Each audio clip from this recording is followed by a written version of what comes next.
The Silent Samples has released one of the world's first dynamic music artist apps. Interact to change the path of the song. All right, so tell me this. Tell me, who is your favorite artist and why? Now, that's always a tough one. It's tough if I think about it from moment to moment because, any artist can hit you in the moment. But I would say that if I look on the balance of my life, the most influential artist or the one that's given me the most consistent emotional satisfaction would be the Pixies. The Pixies were just something caught with them that caught me at the right time in life, and it just kind of carried with me, and it kind of became, I don't know, part of your musical personality, even if it doesn't show in what I do per se. That when I'm writing music, I think I'm trying to get to the same place that they take me to when I listen to them. Wow. And so I think that that's just, they're the only artist where I've been to lots of shows live where I was really emotionally into it, but this can take me to a place where I don't even want anybody to see me because I'll be like weeping because it's that personal, it's just it gets me that way, and they're really not playing anymore. But that's probably the artist that I can always come back to and just really hits me that way. Cool. Wow. Okay. All right. Now tell us all about your latest project. Tell us all about that music tech you showed me. Yeah. About event. Yeah. What's so it called? How does it work? Yeah. So as this is something that's been evolving for me over a couple of years, and I have a business partner named Ed, and he's a computer scientist, and he sort of led me into this world of writing code. I'd never done it before, but I took to it pretty well. And over the years, we started to talk about, what does software enable us to do as songwriters that we're not taking advantage of right now? Mm-hmm. And, because we've got all this, we're using technology, but we're using technology in this really kind of bland way, which is just this easy distribution system where we're flying these static tracks around. And that's great, but to me, it sort of cheapens the music a little bit, compared. Why? Well, it's not special, I don't think, because, when you hold a physical, even if it's just holding a CD or a record, there's something tactile about it. There's a personal kind of connection to it, even if it's that basic of holding it. I think one thing we really lost in the digital distribution is we lost that tactile, personal thing. And so, and also when something is effectively free, it's not really special if a real fan of an artist and a casual fan that might just tolerate something are that same experience, I think you're really underserving the real fan. And so as I thought about that more and more, because like as an artist, I don't know what your experience is, but I think as an artist, like 10% of the people that really cared about, 10% of my fans really cared about me and probably are responsible for 60% of the financial and emotional support that I got as an artist. Wow. And I feel like there's a tremendous potential to give those people something more than what they're. Spotify isn't going to give it to you. A regular website's not going to give it to you, and a digital download is not going to give it to you. There's some things that can happen with social media, but they're still kind of dirty. They're still kind of shared. Like it's everybody's touching the same screen. So I don't know. So I don't know. You're just sharing it, and I was thinking, and so Ed and I were talking a lot about this stuff, and I just realized that there was a potential to use apps and devices like phones to solve a lot of the things that I saw as problems. One, I was kind of bored with the model of just static recording. I mean, at some point, it's like, okay, we're doing things basically the same way we did them as when the phonograph was invented, but our technology has moved well beyond that. So the canvas for an artist can be completely different. And we're not really taking advantage of it. So there was that, but it was also that, I mean, there's not much more. I don't think we think about it this way, and I hope it doesn't sound creepy, but you take your device everywhere with you and you touch it, and it's real personal. I mean, there's nothing else you take to bed or the bathroom. And, you know, I mean, it's like, that's an intimate device. That's really true. And so to me, that's a way to recapture something special. If you have an interactive app and you're releasing music that way, something special for a fan. And I don't see a world where you have 20 of these apps on your phone, because I don't think you care deeply about 20. I mean, you asked me, who's your favorite artist? Right. Not 10 favorite artists. Right. Because we don't really have time to have 10 favorite artists. Not if you're... Yeah. And so I'd like to see, I think there's a potential to release music through apps that lets you have a conduit directly between an artist.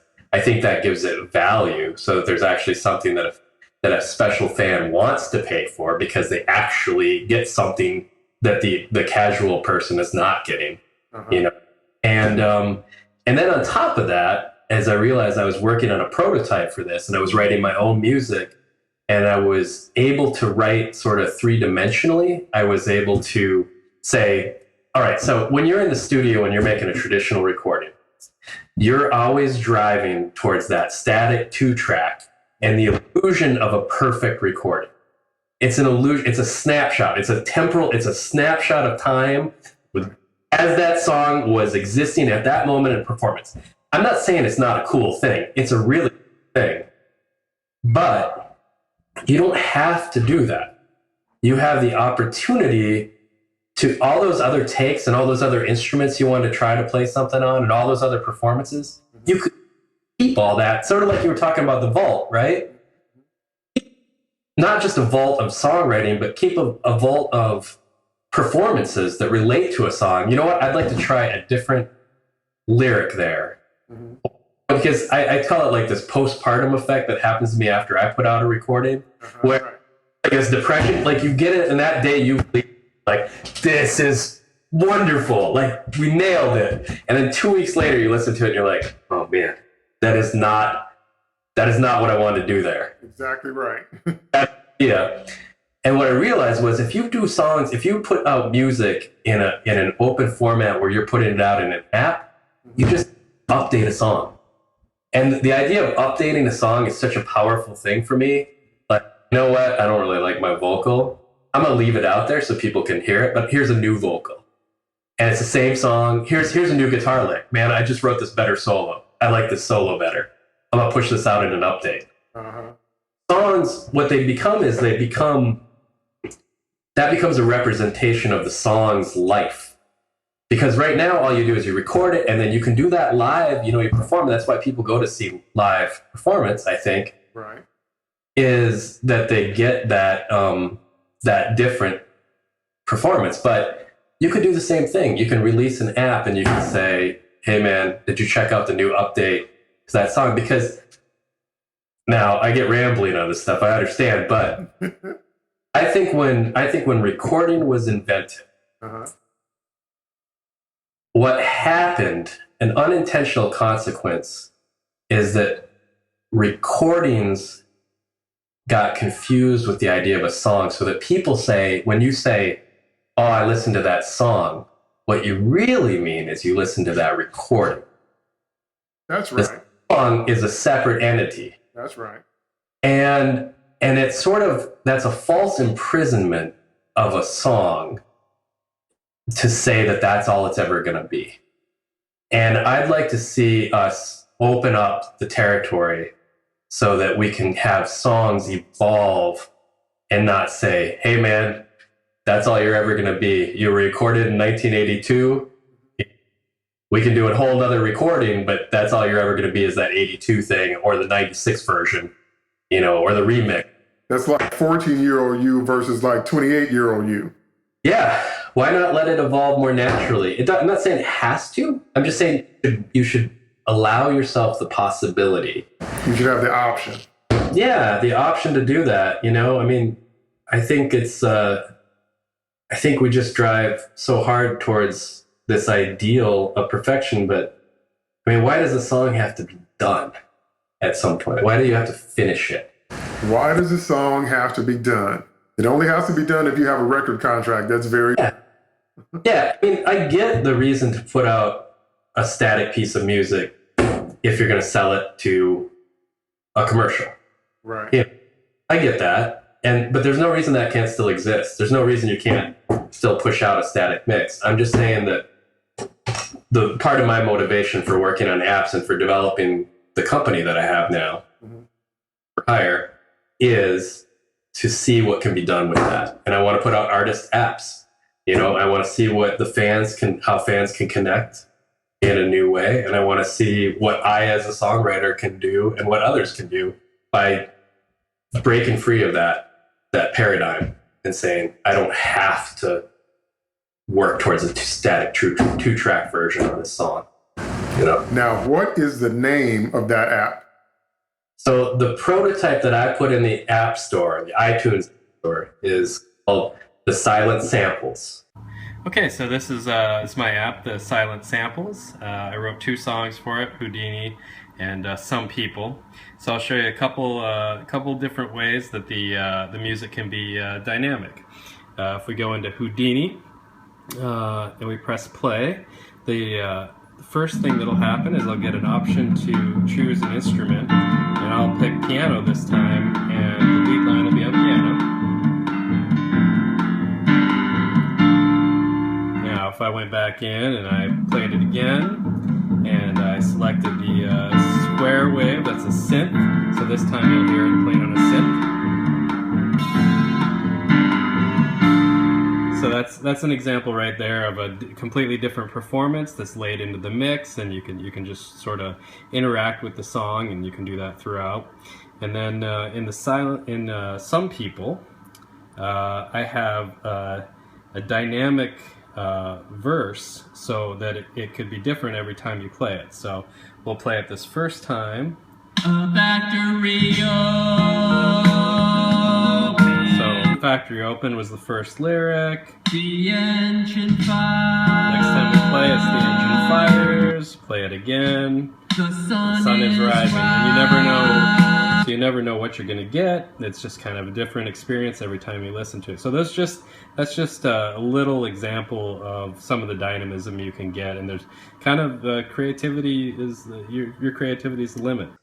It's all one word, The Silent Samples. I created that as my artist identity to see what I came up with as a working in this medium. Okay. And so I put that in the store, and then my company is volcanosforhire.com. OS, not OES. It's the OS plural of volcanoes. So okay. I told people the nice surprise for me is I don't want to go back. I don't want to go. You don't want to go back to the old model of recording. I was in Motown. Was that last weekend? That seems impossible, but I think it was last weekend. Mm-hmm. And it was my first time being there. And being in Studio A, and I was like, wow, this is just amazing. And don't get me wrong, the gear is top notch. They just had these amazing compressors and stuff like that. But I felt like the energy in that room was completely towards capturing performances, not towards capturing something okay and then editing it into oblivion. I think that our tools right now, you get lost in that Pro Tools world, and you're like chop, chop, chop, chop, chop, chop, chop. Right. And I don't think they chop Stevie Wonder like that. I don't had to. But you don't have to when it's got a great freaking performance. Right. And they might have taken 256 takes, But I don't think they did 256 edits. And I think that's a disservice to the songwriting once it starts getting chopped up like that. Mm-hmm. And I think it'd be better to just capture a lot of performances, whole performances. And if not good, do the whole thing over again in practice, Okay, now then do it. That's good. That's good. That's the old school model. But that's also when you had those kind of budgets and you had that kind of time when you could release a record and then it could be several years or whatever. There was no pressure, or you had the financial support to do what I call thinking on the clock. Because when you think in the studio, that's very expensive. So you have to have a record label budget to be, if that's the way you want to create. Yes. And then, like some of the more classic songs, they did like 14 takes of the guitar part. That's how they came up with, My Girl or all the stuff that is. Oh, yeah. Yeah. You got to do it dozens of times. That's right. And Celine Dion is known for singing her riffs 25 times. Mariah sings her stuff like 25 times. And then when she's on the road, she wants it to sound just like it does on the record because she doesn't want the fans to have a live experience that's not what they're used to. So the musicians have to tune their performances, that kind of thing. So that takes a whole lot of work and a whole lot of money. Yeah. Right.